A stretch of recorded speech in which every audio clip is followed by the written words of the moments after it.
Professor. Boa noite.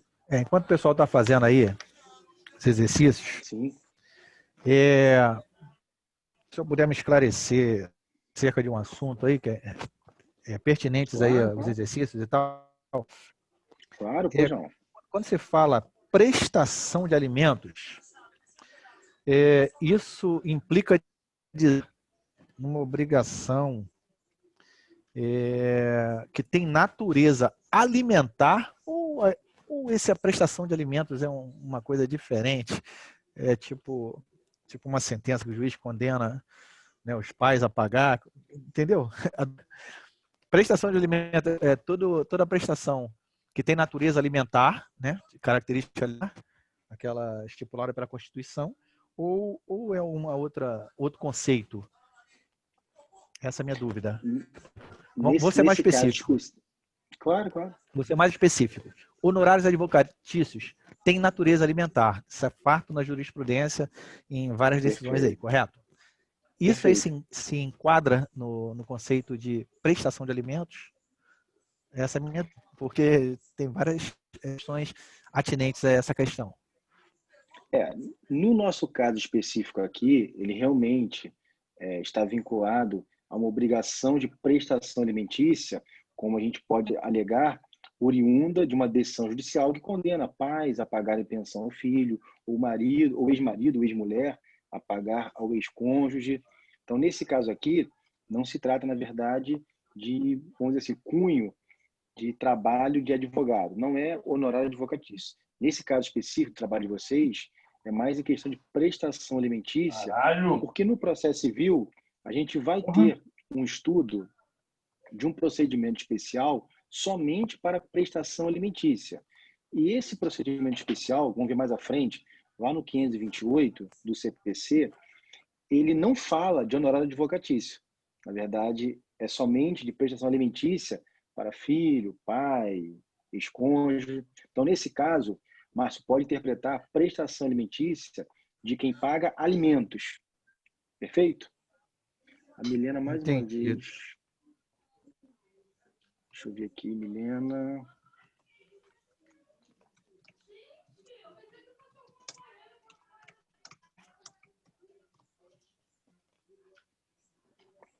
A Milena não está conseguindo ativar o áudio.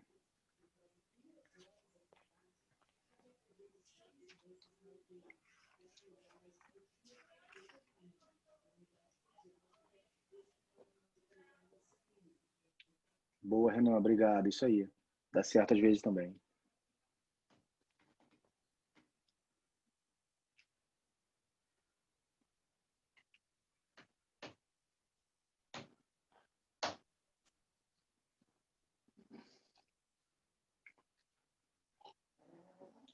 Ela e todo mundo e nós e ninguém. Não tem, não?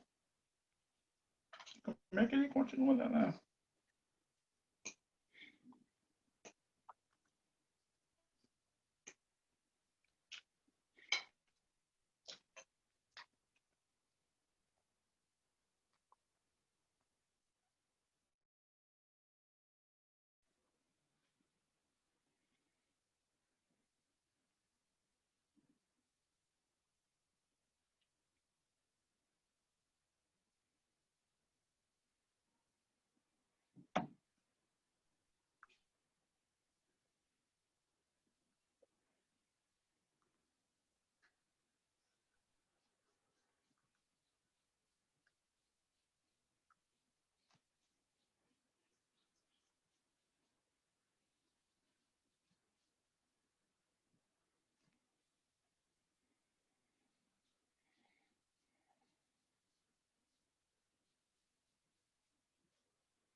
Professor.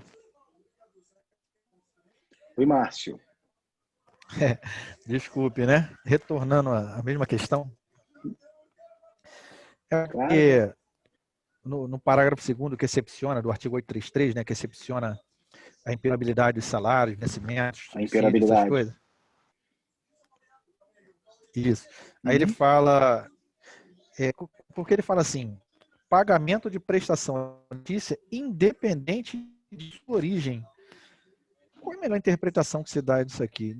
Independente de sua origem. Horas. Qual a origem que pode ter uma prestação alimentícia? Minha dúvida é essa, Eu entendeu? entendo que Quais bom, são a as origens origem, que vamos lá. pode ter? No direito de A gente acha que não. família, no direito de família, ô, Milena conseguiu, né, Milena? Nós não Graças a Deus, tivemos hein, ainda Milena? não, né? Seja bem-vindo. Bom, Márcio, olha só. Quando você fala de origem de prestação alimentícia, vamos interpretar como que pode, por exemplo, nas relações de família, chegar, de repente, a uma determinação judicial, um acordo judicial no que tange a pagamento de prestação alimentícia. Hoje, você deve ter tido já lei de família, acredito. Ainda não, Você ainda não. tem a possibilidade, ainda não tiver? Perfeito. Mas em Ainda breve não. terão. Vocês vão ver como é que funciona essa relação, né, da necessidade, adequação, a razoabilidade de prestação alimentícia, seja do pai para com o filho, seja do filho para com o seu pai. Pode ser, por exemplo, de um avô com um neto, dependendo do caso, do genitor, né, filho desse avô, não ter condições suficientes de manter lá a garantia, né, da subsistência do seu próprio neto. E às vezes acontece, hoje já existem decisões, inclusive, que obrigam avô e avó a pagar pensão para neto, quando o pai ou a mãe não possuem essas condições financeiras. Porque o bem maior a ser tutelado pelo Estado, nesse caso de direito de família, é a criança, é o alimentado. Sim. Assim como pode acontecer com um irmão com problema de saúde, onde o próprio irmão ou os irmãos são condenados judicialmente a custear tratamento, essa renda mensal mínima para alimentação, saúde, enfim, vestuário. Então, quando você fala de independente da origem, né, a gente tende a pensar que seria dessa forma, porque Certo. não tem outra origem que não seja uma origem lícita e uma origem legal. Então, na Certo. verdade, quando fala que esse artigo fica meio obscuro, na verdade é essa, esse parágrafo segundo que você citou do artigo 833. O que ele quer dizer aqui, na verdade, é que não se aplica a impenhorabilidade do salário, do vencimento do salário, subsídio, seja o que for que a pessoa vem receber, quando se tratar de uma dívida alimentícia. Correto. Esse termo, prestação alimentícia, é porque a gente também ouve o outro termo, né? Pensão alimentícia. Sim, é a mesma A coisa, a mesma coisa. interpretação. Isso pois é, porque não existem palavras vãs em direito, entendeu? Né? Assim, Não, o brocado, então. sim, sim. Então, por isso me suscitou a dúvida, entendeu? Se prestação alimentícia vem a ser qualquer verba de caráter alimentar. É por isso que eu fiquei na dúvida e estou pedindo Não, seu na esclarecimento. verdade, o termo correto não é pensão alimentícia, e sim a prestação alimentícia, que é uma coisa habitual e mensal, por exemplo.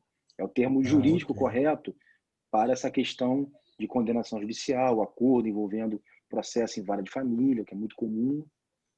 Então, mas o termo Ok. correto mesmo que a gente vai estudar, por exemplo, quando a gente estudar o procedimento 528 mais à frente, diz lá, obrigação de pagamento de prestação alimentícia, não fala pensão alimentícia. É um termo técnico Tá legal. utilizado pelo processo civil. Beleza, beleza. Que eu não tive fala ainda, Show? então sou meio leigo. Obrigado. Não, fique tranquilo, por favor. Então, deixa eu ver aqui quantos já fizeram aqui as atividades. Quase 30 pessoas já fizeram. Estão indo bem. E fiquem tranquilos quem estiver realizando aí a nossa atividade. Não vale ponto, não perde ponto. É mais para vocês terem esse primeiro diálogo.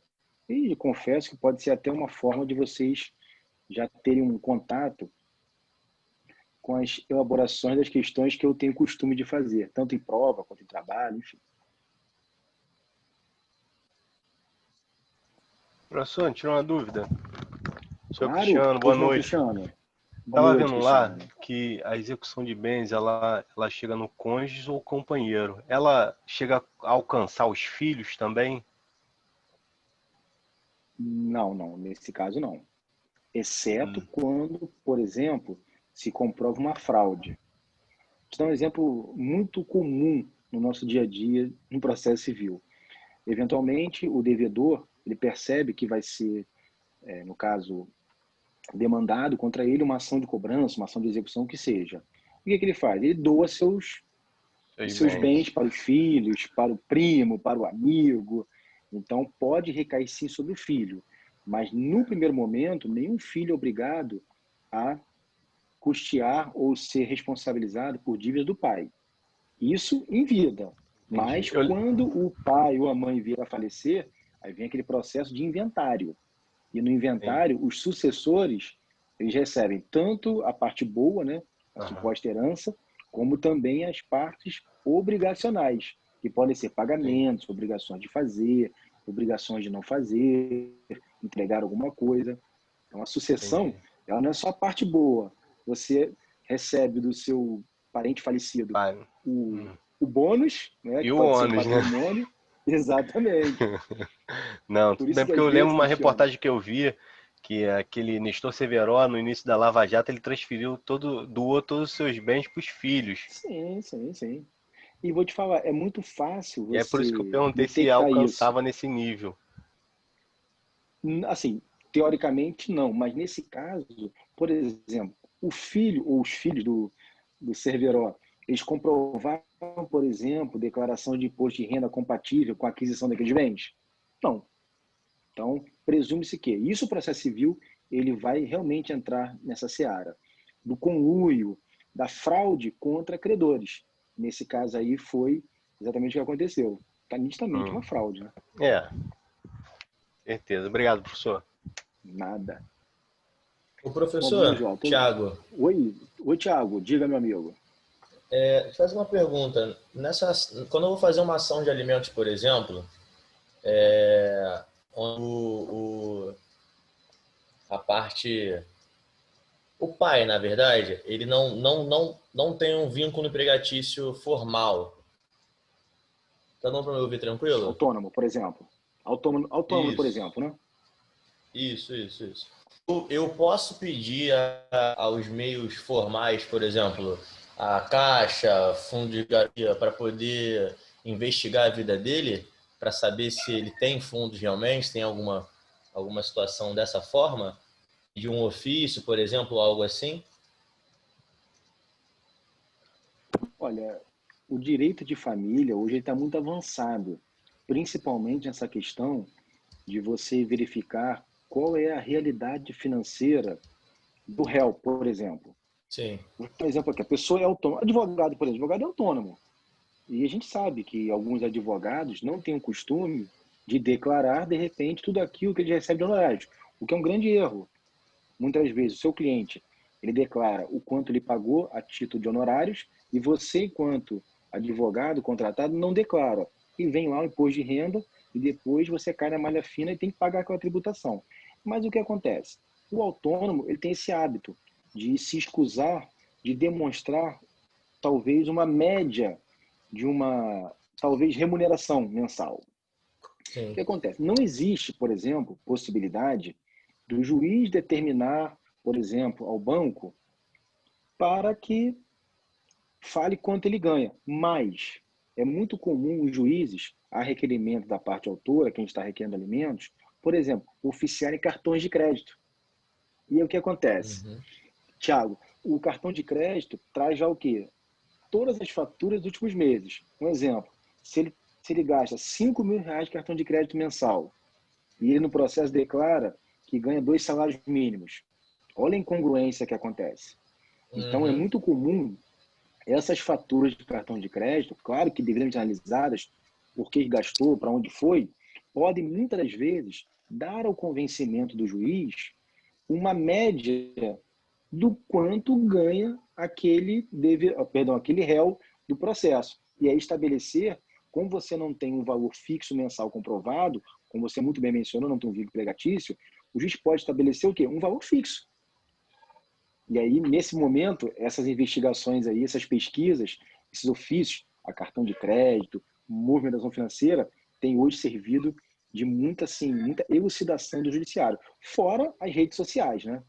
Eu, por exemplo, Eu advogo até pouco na área de família, mas eu tenho um processo em andamento onde o meu cliente ele foi surpreendido com a ex-esposa colocando dentro do processo várias fotos de rede social dele, andando de jet ski, de lancha, ostentando garrafas de uísque, charutos cubanos, e ele contando a miséria no processo. Então, assim, atrapalha. Hoje, assim, a rede social, Thiago, ela é uma fomentadora de provas absurda, porque as pessoas têm esse hábito de, na rede social, se exporem. Às vezes nem é verdade, mas cria uma falsa realidade que, para fins de provas no direito processual civil, você deve ter visto muito isso aí no semestre passado. Ó, Cristiano falou tudo.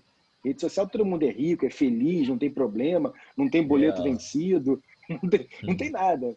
Tem o melhor amor do mundo, a melhor família do mundo, é impressionante. A pessoa é a melhor do mundo em rede social. Só que isso, deve ter visto muito com a professora Ana Cristina no semestre passado em provas, que hoje as provas eletrônicas e provas oriundas de internet, vou citar aqui um exemplo. Vocês lembram da aula da professora Ana Cristina de ata notarial? Lembra que ata notarial é um meio de prova? Sim. O que é ata notarial? Você vai num cartório de registro de títulos e documentos e, através da pessoa do tabelião, que é o Estado naquele momento representando, ele dá fé pública de um fato. E, por exemplo, rede social.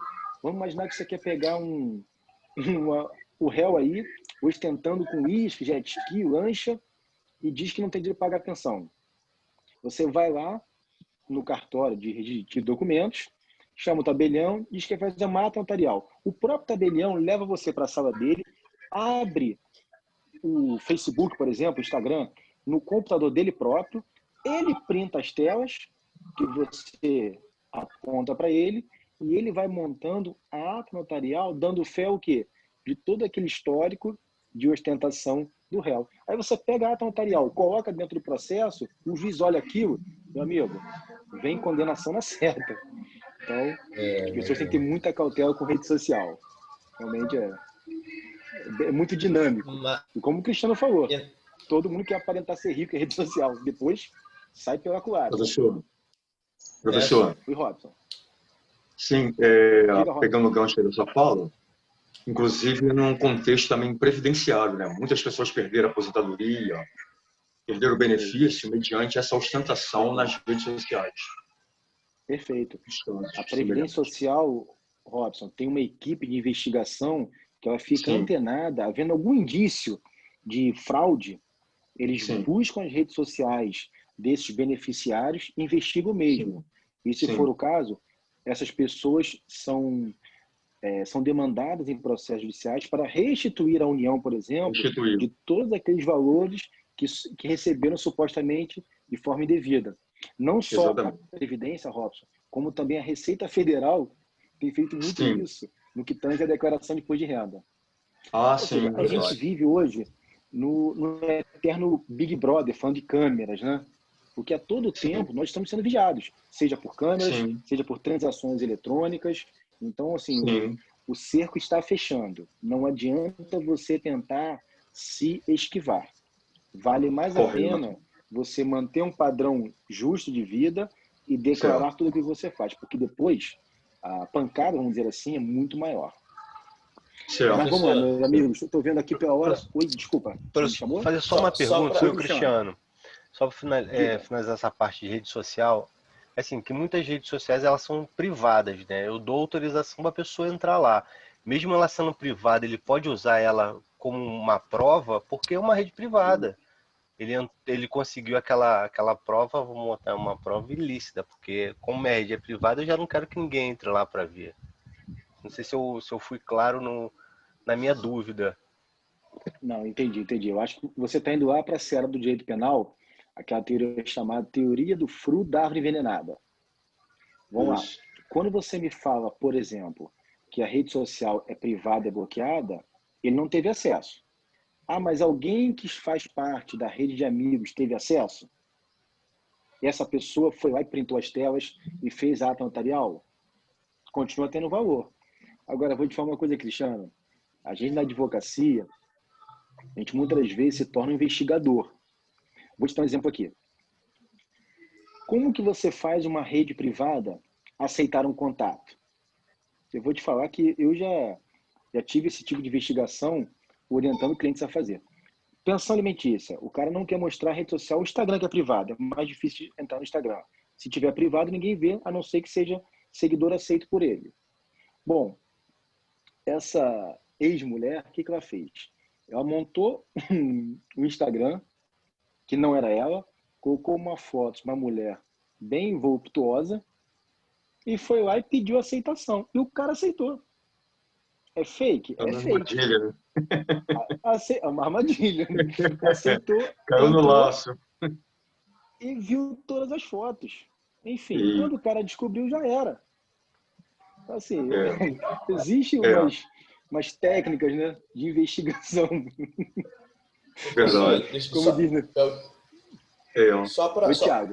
concluir aquela minha questão que eu perguntei sobre investigação de banco ou algo do tipo, por que eu estou te fazendo essa pergunta? Eu vi na pesquisa em jurisprudência. Tá ouvindo aí? Oi? Oi, Thiago. Pois não. Eu estava procurando em questão de jurisprudência, aí eu vi uma ação de alimentos onde a parte autora ela não sabia a realidade do pai, né? Se ele tinha carteira assinada ou não. Pedidos feitos foi que fosse expedido à Caixa Econômica para ver aquela questão de fundo de garantia, ao INSS para ver contribuição, essas coisas mais. Essa era a minha dúvida, se esse ato é possível de ouvir, se eu, como advogado da autora, por exemplo, posso fazer esse pedido, ou se não. Essa foi a minha questão, na real. Pode sim, Thiago. Sem problema. Entendi. Pode, e os juízes têm deferido sim. Okay. É uma nova modalidade. Bom, meus amigos, o papo está ótimo. Eu sei que esse tema de redes sociais e provas é sensacional. Vamos abordar muito isso durante o semestre, mas peço licença aqui. Vamos agora para a gente conferir as nossas questões e vamos estabelecer aqui o nosso conteúdo. Bom, primeiramente, está aqui na tela para vocês, acompanhar junto comigo, uma questão relativa à responsabilidade patrimonial do executado. Bom, olha só. Se eu sou intimado em execução, eu tenho lá a minha obrigação de pagamento de uma quantia certa, chamada obrigação pecuniária. Eu não cumpri a obrigação. Nesse caso, não resta outra alternativa para o credor, o exequente, requerer ao juiz que está ali presidindo aquele processo agora na fase de execução, que venha o quê? Que venha a penhorar o meu patrimônio como forma o quê? De dar efetividade àquela execução. Bom, e o que acontece? Nessa questão, eu peço que vocês assinalem a alternativa incorreta. Bom, primeira opção. O devedor somente responderá com o patrimônio existente na época do fato gerador do título executivo. Bom, segundo a primeira opção, se o devedor adquirir algum bem durante a execução, durante o curso do processo, na fase de execução, esse não poder penhora, por exemplo, não teria o menor sentido, né? Então, não é apenas o poder ser a leilão da época do fato que gerou a dívida. Se aquele devedor adquirir patrimônio, olha, ele comprou um carro durante o processo, comprou um imóvel, ou, de repente, ele fez um investimento numa aplicação financeira em um banco. Tudo isso é patrimônio do devedor. Ah, mas ele fez agora, não na época do fato que originou a dívida. Não importa. Isso vem a falar da diferenciação de bens atuais e bens futuros. O devedor já possuía que iniciou Professor, o cumprimento da sentença de pagar. professor, Oi, tá cortando pois um não. pouquinho. Tá cortando um pouquinho, tá congelando aí sua voz. Oi, tá cortando? Calma aí. Tá. Pelo menos para mim está, não sei se para os colegas. Renan também falou que tá cortando. Para mim também tá.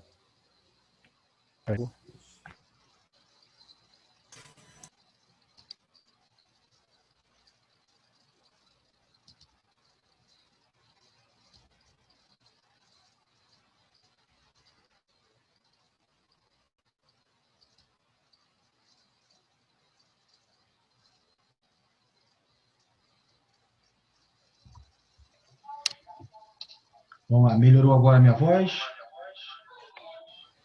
Uhum. Melhorou. Eu vou fazer o seguinte, eu vou usar uma câmera e outra aqui.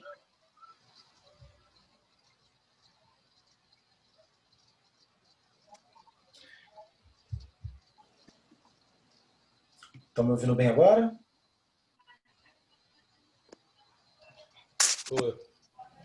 Ouço bem. Melhorou agora? Eu acho que era o fone de ouvido, estava acabando a bateria.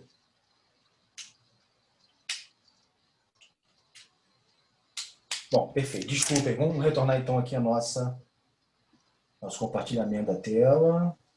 Deixa eu voltar aqui. Bom, então voltando aqui. Nós estávamos falando a respeito da questão dos bens atuais e os bens futuros. E os bens atuais são aqueles em que o devedor executado já possui no momento que se inicia a execução. Perfeito. Os bens futuros são aqueles que o devedor adquire, que ele compra durante o processo ou a fase de execução. E aí pergunto a vocês, será que esses bens que o devedor vier adquirir durante a execução, eles não podem ser passíveis de penhora, por exemplo? Claro que não tem o menor sentido. É porque a execução do processo civil, ela visa o quê? Ela visa a responsabilizar o devedor. Ela visa a tentar tornar efetiva uma decisão judicial. No caso aqui, o exemplo de obrigação de pagamento. Se a dívida foi R$20.000, e aí o devedor é intimado, ele não cumpre a obrigação de pagar. Ótimo.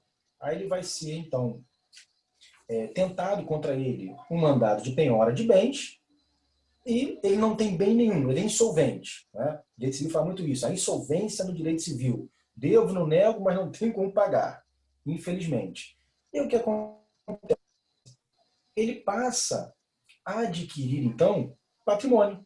Compra um imóvel, compra um automóvel, e esses bens que ele comprou, já tendo a dívida oriunda de uma decisão judicial, de um título executivo, não serão responsabilizados? Sim. Tanto os bens atuais, que seriam os bens que ele já tinha no momento do início da execução, quanto os bens futuros, aqueles que ele veio adquirir o devedor durante o procedimento de execução, todos eles serão o quê? Objeto de responsabilização durante o procedimento executivo. E a quarta opção diz aqui, os bens do devedor poderão ser objeto de expropriação para a efetividade do direito do exequente. O que é expropriação? A gente vai ver mais à frente que o próprio credor ele pode requerer para si o bem do devedor. Isso chama-se expropriação de bens, que pode ser pela chamada adjudicação, que é o ato do credor requerer para si o bem do devedor. Olha, aquele devedor comprou um automóvel, ele não me paga, mas o automóvel dele me interessa. Eu vou lá e peço a expropriação daquele bem. Eu peço a adjudicação, que aquele bem venha para a minha pessoa. E eu me satisfaço. Então, nesse caso aqui, dessas 4 alternativas, a única incorreta seria a primeira, que diz aqui que o devedor somente responderá com o patrimônio existente na época do fato gerador do título executivo. Não. Ele responderá com patrimônio tanto existente na época do fato, quanto também com o seu patrimônio que vier a ser adquirido durante o curso daquela execução. Então, eu vi aqui, olha, 28 de vocês responderam, 19 acertaram e apenas 9 erraram. Ficaram em dúvida ali. Só cuidado que era a resposta incorreta. Perfeito? Tem um artigo aí, professor? Tem um artigo para a gente... Olha, na verdade, não tem um artigo específico para essa questão. Eu até tenho. Nesse caso, é mais sobre responsabilidade mesmo patrimonial. Tá onde bom. o direito processual civil estabelece que todo patrimônio devedor ele será objeto de responsabilização. Estamos ainda na parte teórica.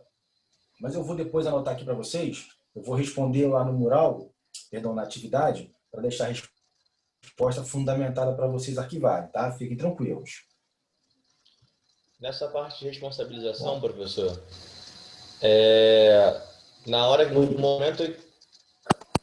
momento em que está ocorrendo o processo, né, de responsabilidade, ele adquire novos bens, esse bem é objeto também de penhora ou de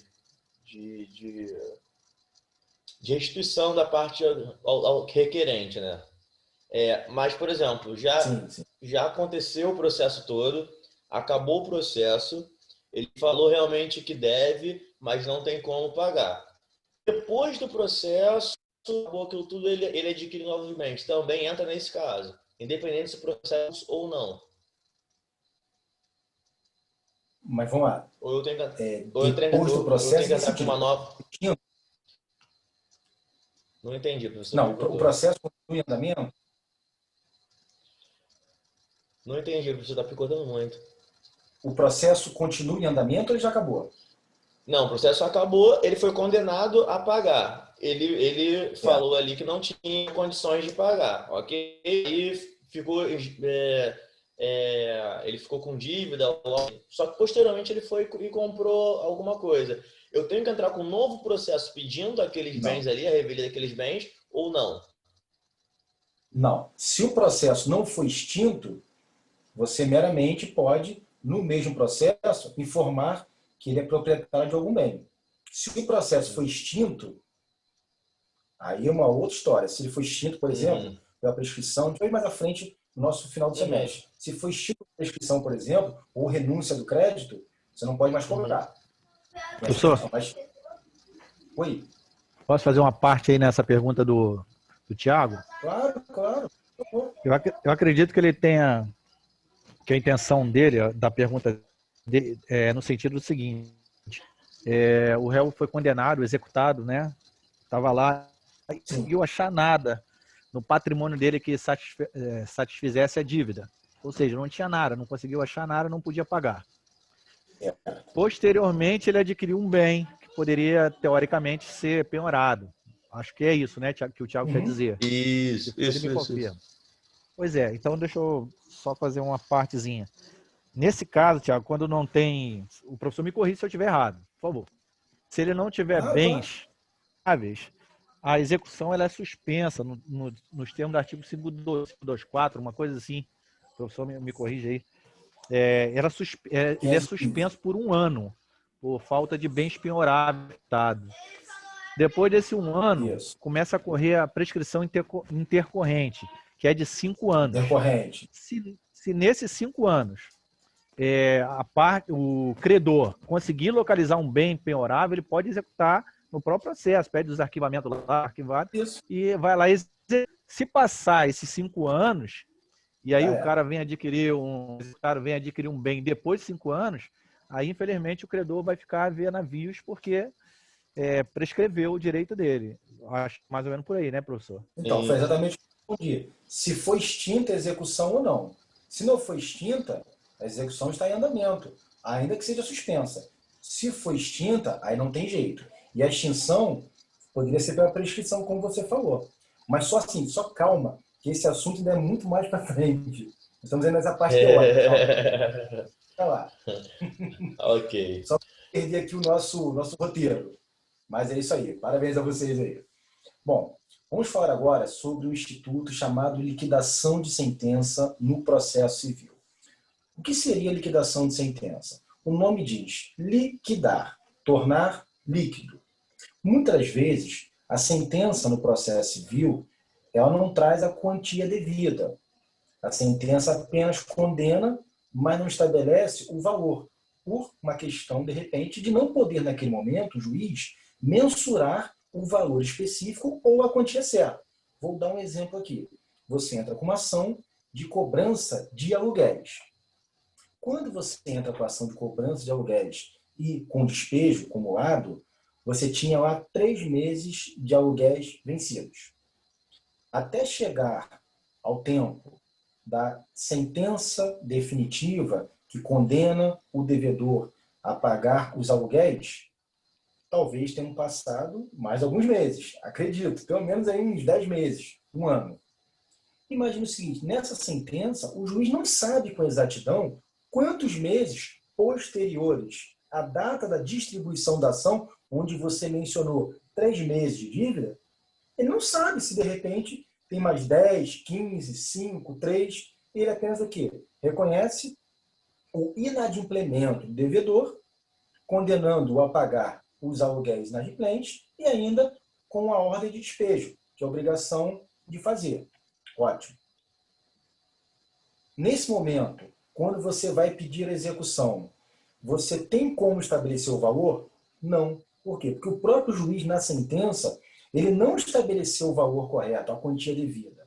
E aí, então, nós precisamos da chamada fase de liquidação de sentença, que é uma fase posterior ao trânsito em julgado daquela sentença que condenou a pagar os aluguéis inadimplentes e ainda com a ordem de desocupação do imóvel, e cabe tanto ao credor quanto ao devedor, futuro exequente e futuro executado, a liquidação. Como assim? Bom, nesse caso dos aluguéis, seria pelo chamado procedimento comum, que está lá no artigo 509 do CPC, no nosso inciso 2.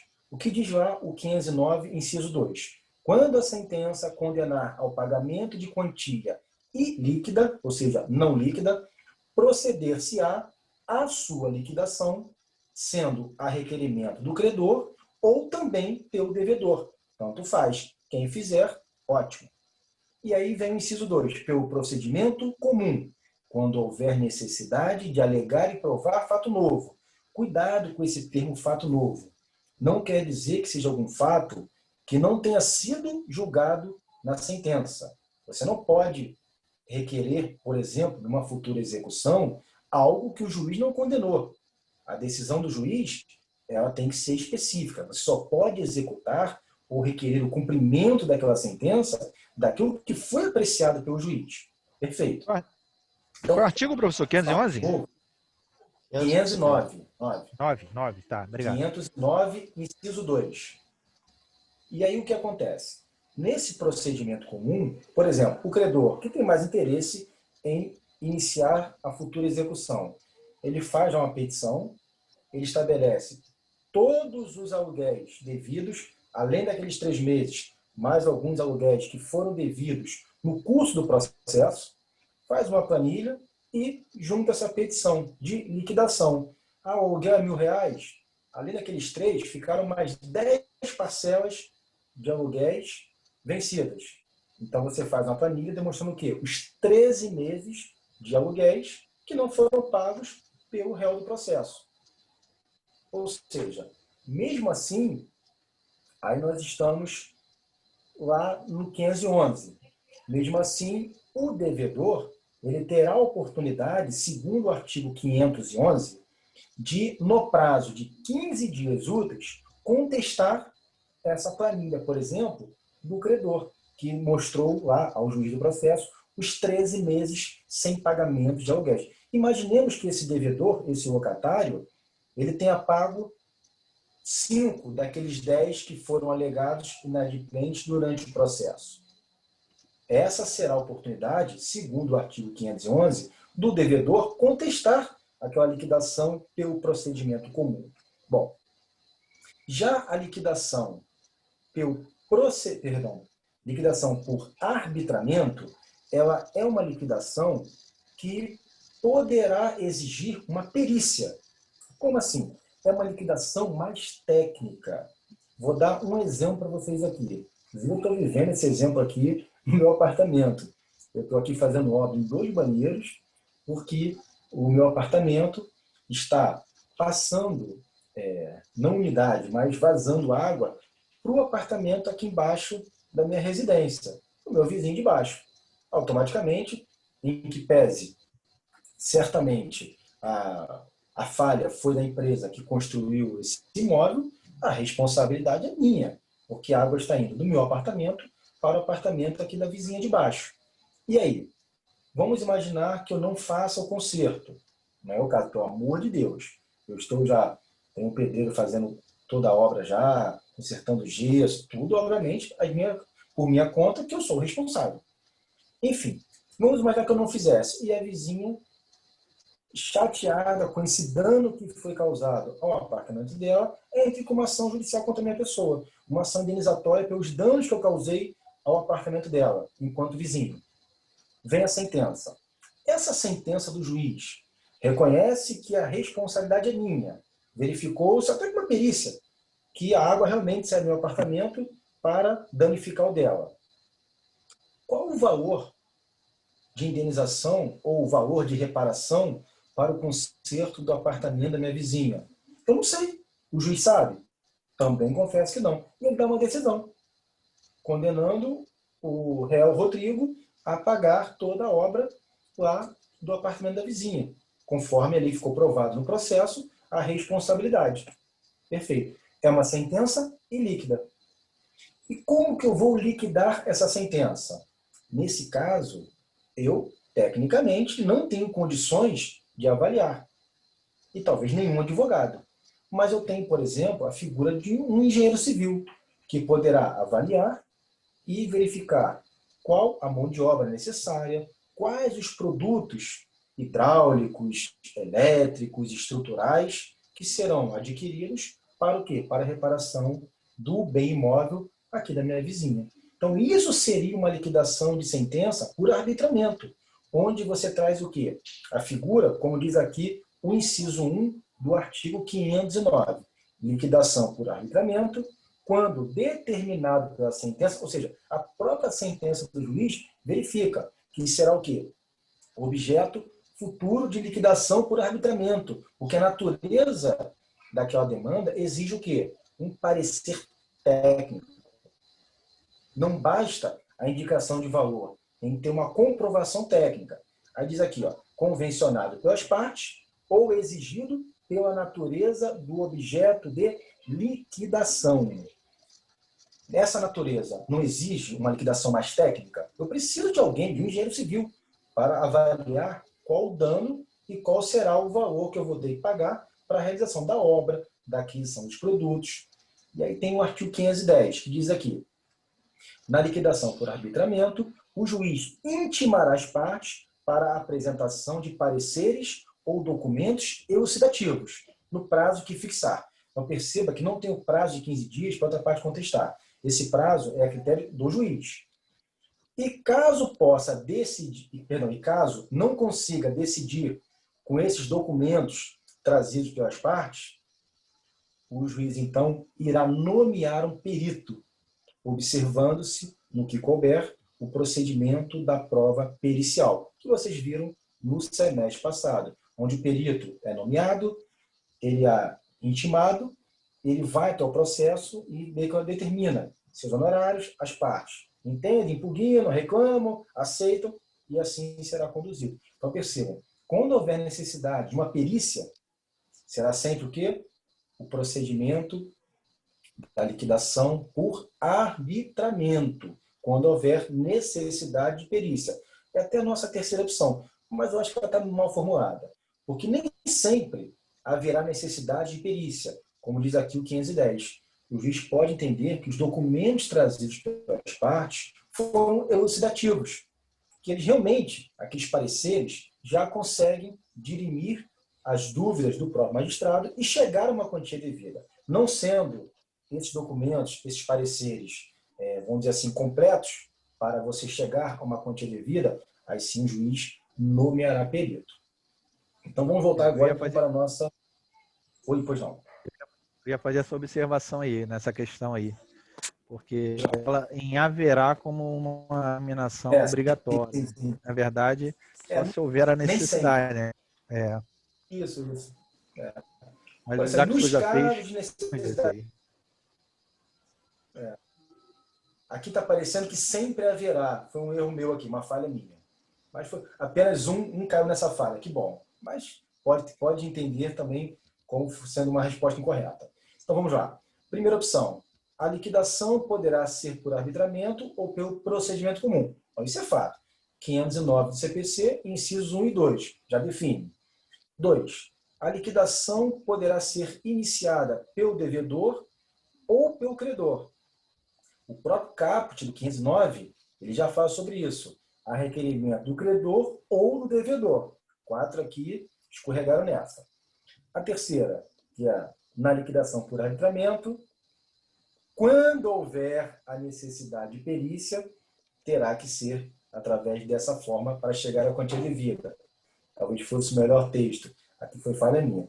E a grande maioria de vocês aqui, 24, assinalaram que a resposta incorreta seria a quarta opção, que diz: na liquidação pelo procedimento comum, aquele que nós vimos, onde a gente fazia o relatório dos meses de aluguéis vencidos durante o processo, não caberá oportunidade de contestação pelo requerido. O próprio artigo 511 ele é taxativo no seu texto, onde diz que a parte adversa, seja o credor ou o devedor, porque um dos dois pode iniciar a liquidação. Imagina o seguinte: o devedor traz a liquidação e joga um valor lá embaixo. Ora, eu, credor, vou permitir que o devedor faça uma liquidação muito aquém do valor, vou contestar. Então, eu tenho prazo de 15 dias, sempre dias úteis, para me manifestar em contestação nesse momento. É o chamado contraditório dentro desse procedimento ainda de liquidação e não ainda de execução.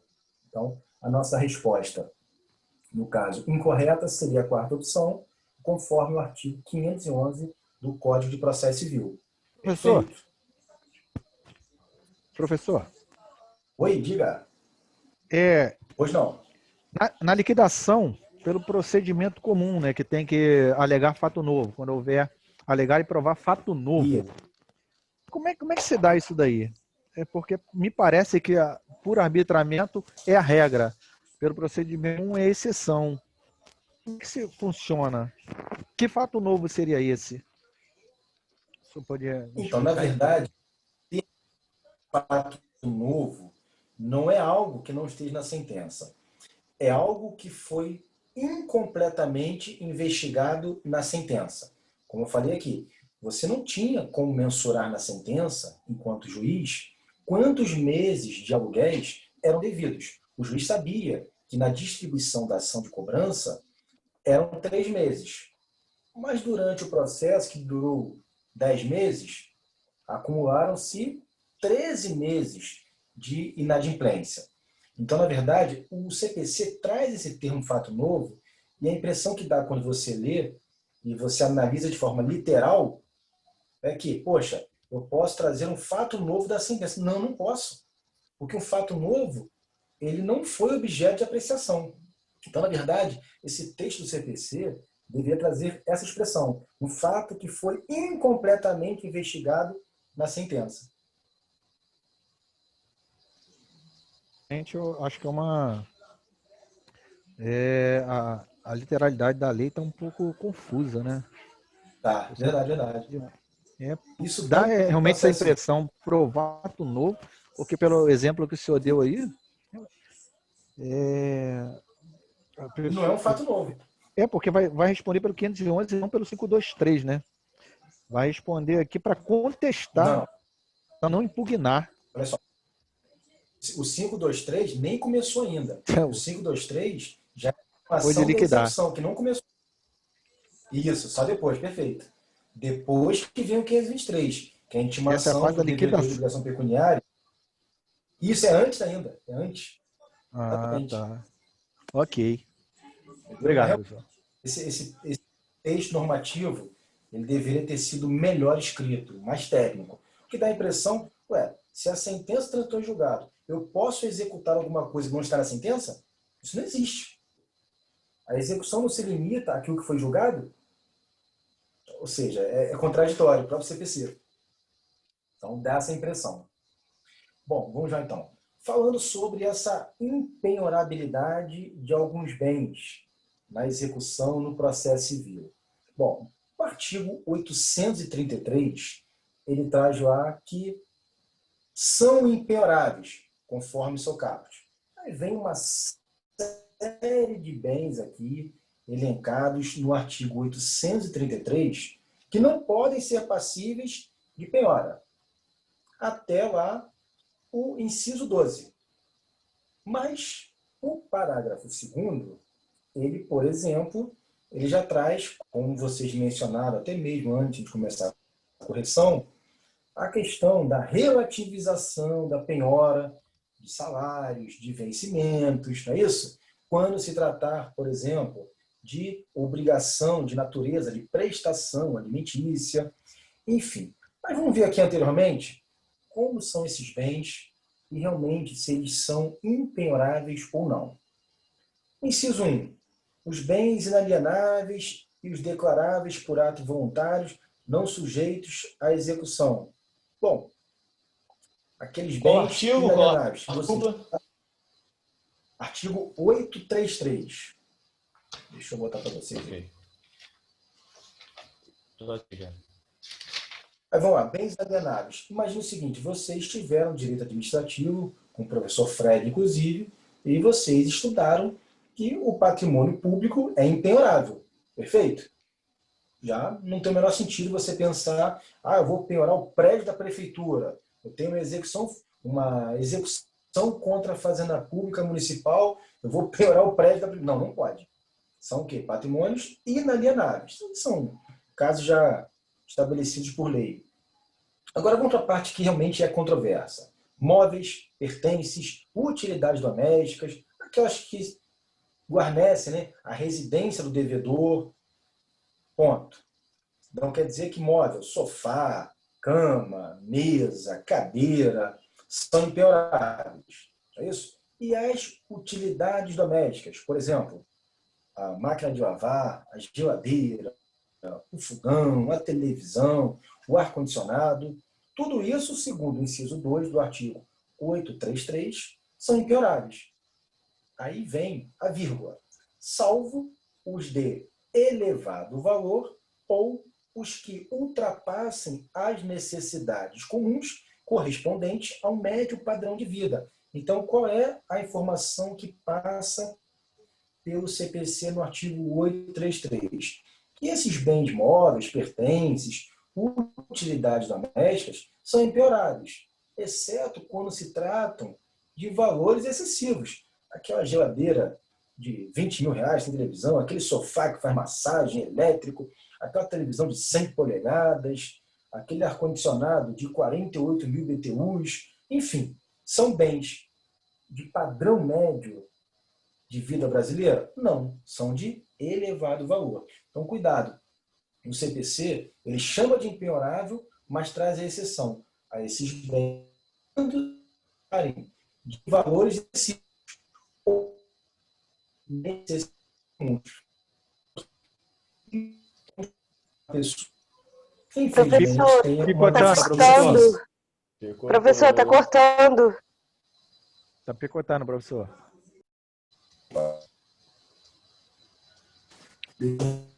Deu Beyblade.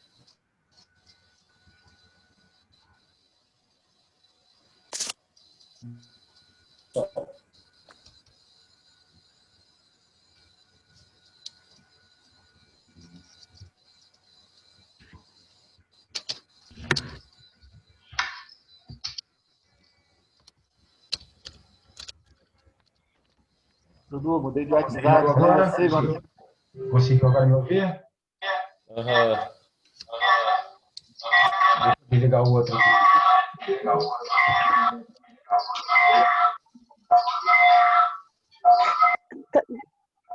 Está fazendo um barulho. Eu estou desligando o tablet aqui para não dar interrupção. Aí ele pegou e falou só, mas vocês vão ter que... Melhorou agora? Deixa eu sair com outro aqui. Bom, melhorou agora o áudio? Sim. Sim. Então, essa tecnologia acaba com a gente, né? Eu estou aqui com vocês usando 3 equipamentos: notebook, tablet e smartphone. Rico. Mas tem... Não, é necessidade, é ferramenta. Mas de vez em quando acontece, faz parte, me perdoe. Então, voltando aqui. A gente estava falando sobre aqueles utensílios domésticos, bens móveis, que, de certa forma, são impenhoráveis, segundo o artigo 833, mas que o próprio artigo 833 ele traz exceções, quando se tratam de excessivo valor, de necessidade que não tenha para aquela pessoa. Vamos lá. Vamos dar o exemplo do cadeirante, a pessoa que tem uma deficiência física. E ele tem, na sua residência, talvez um elevador, porque a sua residência tem 2 andares e ele, deficiente físico, precisa o quê? De um elevador para chegar ao 2º andar. E aí pergunto a vocês, esse bem, ele pode ser penhorado? Um elevador é um bem de uso comum da população, da sociedade? Ele tem um valor, vamos dizer assim, normal? Óbvio que não. Mas no caso desse devedor, vocês não acham que ele tem uma necessidade especial por ser deficiente físico? Ele precisa de usar o elevador para chegar ao segundo andar da sua residência? Então, nesse caso, percebam, é um bem de valor excessivo, muito acima da média do padrão brasileiro, porém, como o devedor se utiliza de uma necessidade especial, ele não pode ser objeto de penhora. Então, cuidado. O processo civil, ele, ao mesmo tempo que ele traz a impenhorabilidade e torna penhorável pelo valor excessivo, ele também verifica o quê? A necessidade do devedor em usar aquele produto. Um exemplo, ele tem em casa uma câmera, uma cama daquela hospitalar, que é elétrica, que sobe, desce, levanta. É uma cama de valor excessivo. Mas não é uma cama que é utilizada, por exemplo, para uma necessidade especial do próprio réu, devedor, executado. Então, o quê? Não poderá ser penhorado, ainda que o valor seja estratosférico. Aí vamos lá, Professor, então. Oi? Só uma perguntinha, só para elucidar uma dúvida minha aqui. O 833 fala que são penhoráveis, no inciso 2 ali, os bens móveis, correto? Perfeito. Tá. Um carro é um bem móvel. Isso. E aqui, como o senhor bem disse, salvo se ele for de elevado valor, tudo mais. Aí ele pode ser penhorado. Eu executo uma pessoa mediana na população brasileira, com verba mediana, com subsídios medianos. Que ele tem em casa um carro, por exemplo, mediano, normal, mas ele tem 2 carros daquele dali. São valores baixos, um carro 10, 15 mil reais. Entende? Sim. Nesse caso, eu não posso penhorar esse carro, porque ele Um Fusquinha, Thiago. Um Fusquinha. Ou meu Celta. Eu não posso executar esse carro? Bom, Thiago, vamos lá. 2 perguntas. Primeiro, automóvel é um bem móvel? Mas perceba, o inciso 2, ele diz aqui, os móveis, os pertences e as utilidades domésticas que guarnecem a residência do executado. Automóvel não se enquadra aqui, não. Aqui são os móveis que guarnecem a residência. Não tem jeito, meu amigo. Pode ser o Fusquinha, pode ser a Ferrari, podem ser objetos de penhora. Não tem jeito. Entendi. Entendeu? Bom, continuando aqui. Deixa eu ver. O Thales está te sacaneando aqui, Thiago. Ele tem um Celta também, professor. Então vamos lá. Sobre essa questão aqui, nós temos a opção para vocês assinalarem, que seria a resposta correta. Então vamos lá. A primeira opção, a mais absurda, né? Todos os utensílios domésticos são impenhoráveis. Ninguém aqui assinalou, graças a Deus. Essa não tem o menor sentido. Aí vamos lá. Os bens móveis de valor acima da média do padrão brasileiro podem ser penhorados. Como diz aqui o inciso 2, depois daquela vírgula, quando diz salvo os de elevado valor ou os que ultrapassem as necessidades comuns correspondentes ao médio padrão de vida. Enfim, a segunda opção seria a correta. A terceira trata dos salários, que seriam impenhoráveis em qualquer hipótese. Mas aí, os nobres colegas, já até no início da aula, já trouxeram esse assunto com bastante veemência, onde diz que, em se tratando de obrigação de pagamento de prestação alimentícia, não se aplica ao disposto, por exemplo, nesse inciso 4 do artigo 833. Então, vencimento, subsídios, soldos, salários, remunerações, proventos de aposentadoria, pensão, enfim. E a última diz que o seguro de vida pode ser penhorado. Nesse caso, o inciso 6 do artigo 833 é taxativo. É impenhorável o seguro de vida, ponto e vírgula.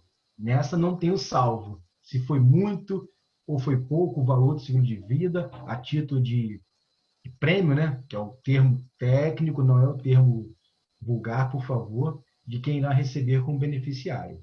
Então, nesse caso aqui, a segunda opção seria a opção correta, conforme o artigo 833, inciso 2, depois daquela vírgulazinha que sempre pega lá pelo pé nós, operadores do direito. Como a gente sempre brinca muito, né? O direito nada é absoluto. Sempre tem uma exceção à regra. Oi, Alex, pois não.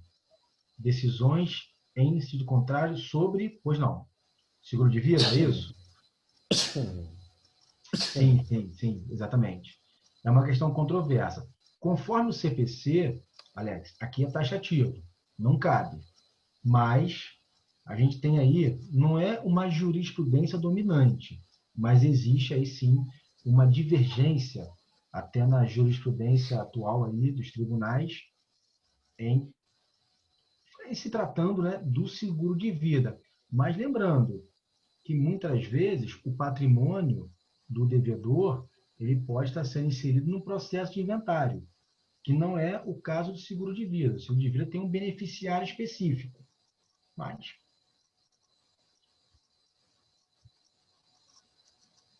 é uma polêmica mesmo, Alex, é verdade. Não só no seguro de vida, né, professor? A questão do salário, não só de vida, a questão do salário também, se a gente acompanhar as decisões dos tribunais superiores acerca da impenhorabilidade do salário, nós vamos ver algumas situações na qual é admitida a penhorabilidade do salário em determinado percentual, 30%. 30%, né? 30% normalmente. Exato. Fora dessa regra com o CPC. O cara ganha 10 mil e deve 200 reais. Aí não tem patrimônio. Vamos dizer que ele não tem patrimônio. Deve 200 reais. Para piorar 200 reais do salário do cara, e o credor vai ficar a ver navios. Vai ver 200 reais para uma pessoa vale muito, né? Sim. E, Alex, eu vou mais além. Por exemplo, se a pessoa é o máximo, professor. Tem mais de uma fonte de renda. Por exemplo, você é empresário e você tem um vínculo empregatício. Você tem seu prolabore como empresário, como sócio de uma pessoa jurídica, e você tem um salário com um vínculo empregatício numa outra empresa. Por que esse salário não pode ser penhorado até em 100%? Depende, se você tiver, por exemplo, a comprovação de que o prolabore dele nessa empresa, por exemplo, é de 10 mil reais, o salário dele é de 3 mil numa outra empresa. Será que eu não posso penhorar integralmente aqueles 3 mil de uma dívida dele? Então, Alex, isso realmente tem uma série de nuances aí. É o professor que perguntou. Oi? Foi o Márcio que perguntou. Desculpa. Fez a pergunta do seguro. Então, Márcio, vocês acham, por exemplo, que esse salário de 3 mil, que esse empresário tem de prolabore 10 mil numa empresa, esses 3 mil não podem ser penhorados só por prestação alimentícia? Claro que não. Vai ser penhorado, e muitas vezes penhorado na integralidade, desde que se comprove que não é a única fonte de renda. Isso acontece muito. Perfeito. Beleza? Mas valeu. Boa indagação. Bom, meus amigos, gastamos 8h30 da noite. A hora passa rápido com essa turma, né? Muito bom. Sempre bom te ver aqui os diálogos, os debates. Eu vou escrever para vocês lá no Google Classroom, nas atividades, as respostas direitinho para vocês arquivarem. Fica tudo arquivado lá para vocês analisarem a qualquer momento. Peço aos colegas que não se inseriram ainda no Google Classroom que o façam, porque eu tenho esse costume já recente de fazer esse tipo de exercício com os alunos. A gente vai provocando debate, sabe, problematizando. Acho que fica mais dinâmico do que, de repente, ficar aquela aula toda falada, onde vocês ficam escutando, cansados aí num dia exaustivo de trabalho. Enfim. Meus amigos, preciso agora correr para o 8º período. Obrigado pela presença de todos vocês aí. Um forte abraço. E amanhã temos mais, né? Nós estamos aí de novo, também às 19 horas, com tranquilidade. Boa noite, professor. Boa noite, abraço a todos. Até amanhã. Fiquem com Deus. Boa noite.